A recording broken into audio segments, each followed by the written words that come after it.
অবসরকালীন সুবিধার টাকা পেতে আপনাদেরকে আর অফিসে অফিসে ঘুরতে হবে না। তাদেরকেই যদি ঘুষ দিয়ে টাকা তুলতে হয় কিংবা অফিসে অফিসে ঘুরে ভোগান্তি পোহাতে হয়, আমি মনে করি সেটি শুধু শিক্ষকদের হয়রানি নয়, বরং জাতি হিসাবে আমাদের হীনতাই প্রকাশ পায়। অবশ্যই আমরা এখানে যারা উপস্থিত আছি বা যারা অনলাইনে কানেক্টেড, আমরা সকলেই বুঝতে পারছি যে আজকের এই অনুষ্ঠানটি একটি ব্যতিক্রমধর্মী অনুষ্ঠান। আজকের এই অনুষ্ঠানের মাধ্যমে দেশের বেসরকারি স্কুল, কলেজ এবং মাদ্রাসার অবসরপ্রাপ্ত 1 লক্ষেরও বেশি শিক্ষক শিক্ষিকা 2022 সালের পর, অর্থাৎ দীর্ঘ 4 বছর পর সরকারি দুটি ফান্ডের তাদের জমানো টাকার একটি অংশ ফেরত পেয়েছেন এবং পেতে যাচ্ছেন ইনশাআল্লাহ। এই দুটি তহবিলের একটি হচ্ছে বেসরকারি শিক্ষা প্রতিষ্ঠান শিক্ষক ও কর্মচারী কল্যাণ ট্রাস্ট এবং অন্যটি অবসর সুবিধা বোর্ড।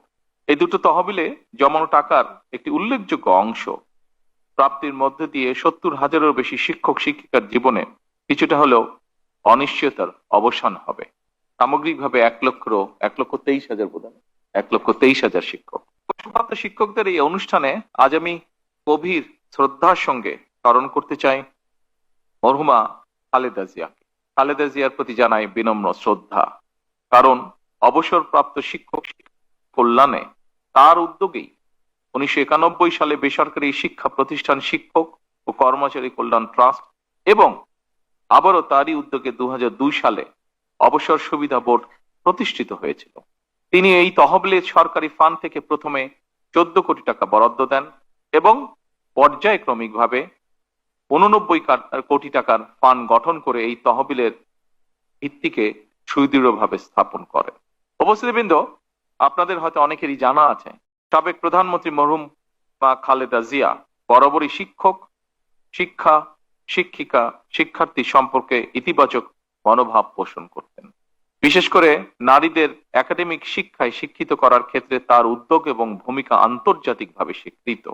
শিক্ষা বিস্তারে সাবেক প্রধানমন্ত্রী মরহুমা বেগম খালেদা জিয়া চালু করা শিক্ষা উপবৃত্তি এবং নারীদের বিনা বেতনে শিক্ষার সুযোগ শিক্ষা বিস্তারের ক্ষেত্রে বিশ্বের বিভিন্ন দেশে মডেল হিসেবে অনুসরণ করছে।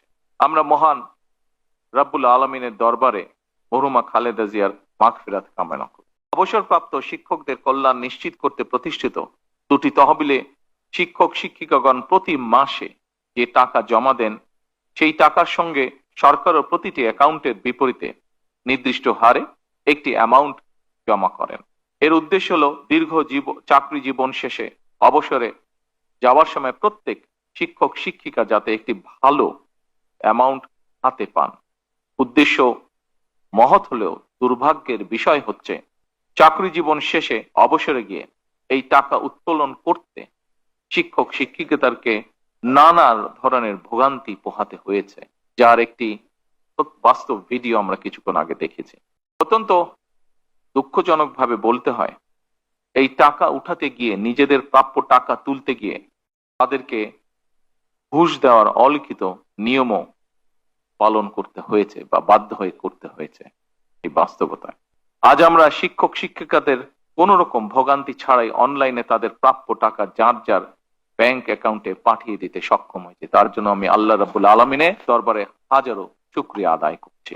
শিক্ষক সমাজ যারা নীতি নৈতিকতা আর আদর্শের বাণী শিখে লাখো কোটি শিক্ষার্থীদের বড় করে তুলেন, তাদেরকেই যদি ঘুষ দিয়ে টাকা তুলতে হয় কিংবা অফিসে অফিসে ঘুরে ভোগান্তি পোহাতে হয়, আমি মনে করি সেটি শুধু শিক্ষকদের হয়রানি নয়, বরং জাতি হিসাবে আমাদের হীনতাই প্রকাশ পায়। সম্মানিত উপস্থিতিবৃন্দ, অবসরকালীন সুবিধার টাকা আজ অবসরপ্রাপ্ত শিক্ষক শিক্ষিকাদের অ্যাকাউন্টে যত সহজে পৌঁছে দেওয়া হয়েছে, এই পুরো প্রক্রিয়াটি সম্পূর্ণ করার কাজটি কিন্তু অতটা সহজ ছিল না। কারণ পতিত পরাজিত বিতাড়িত ফ্যাসিবাদী সরকার যেভাবে ব্যাংক, বীমা সহ প্রতিটি সেক্টর থেকে লুটপাট করেছিল, সেই লুটপাটের কবল থেকে অবসরপ্রাপ্ত শিক্ষকদের স্বার্থ রক্ষায় গঠিত উল্লেখিত দুটি তহবিলও রেহাই পায়নি। জাল ইন্ডেক্স তৈরি, লুটপাটের সুযোগ তৈরি করতে শিক্ষকদের কল্যাণ তহবিল থেকে অর্থ দুর্বল ব্যাংকে সরিয়ে নেওয়া এবং প্রযুক্তিগত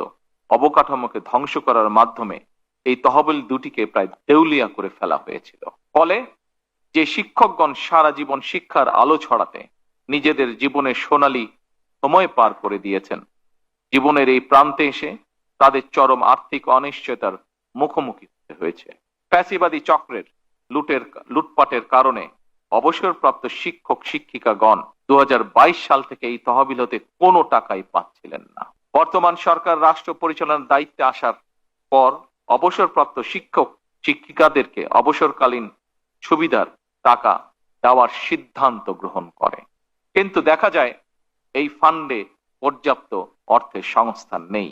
ফলে অবসরপ্রাপ্ত 70,000-এরও বেশি শিক্ষক শিক্ষিকাদের দুরবস্থার কথা চিন্তা করে সরকারকে বিশেষ ব্যবস্থাপনায় আজ অবসরপ্রাপ্ত শিক্ষকদের টাকা পরিশোধ করতে হয়েছে।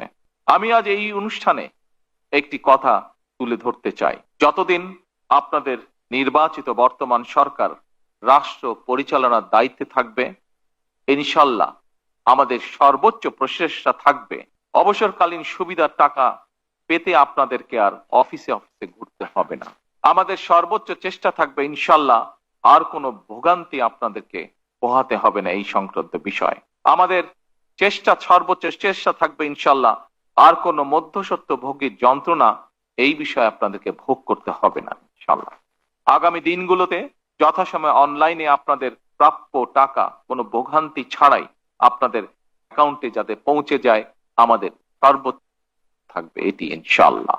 সম্মানিত শিক্ষক শিক্ষিকা বৃন্দ, বলা হয়ে থাকে শিক্ষকতা হলো একমাত্র পেশা যা অন্য সব পেশা সৃষ্টি করে। আপনারা শিক্ষকতা পেশা থেকে অবসর গ্রহণ করলেও আপনাদের কাছ থেকে শিক্ষা নিয়ে অসংখ্য শিক্ষার্থী নিজেদেরকে নানা পেশায় প্রতিষ্ঠিত করেছে এবং বর্তমানে করছে এবং ভবিষ্যতেও করবে।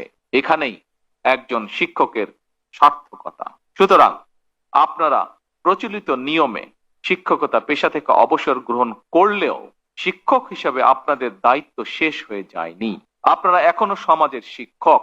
বাংলাদেশের আহ্বান কালের ধর্মীয়, সামাজিক এবং পারিবারিক মূল্যবোধ প্রতিষ্ঠায় এখনো জনমানসে আপনাদের ভূমিকা সর্বজনগ্রাহ্য। সুতরাং আপনারা জীবনের শেষ দিন পর্যন্ত আমাদের চলমান এই সমাজে আলোকবর্তিকা হিসেবে ভূমিকা রাখবেন ইনশাআল্লাহ। এই প্রত্যাশা ব্যক্ত করে এবং আপনাদের সুস্বাস্থ্য কামনা করে আমার বক্তব্য শেষ করছি। আসসালামু আলাইকুম। আল্লাহ হাফেজ। বাংলাদেশ জিন্দাবাদ।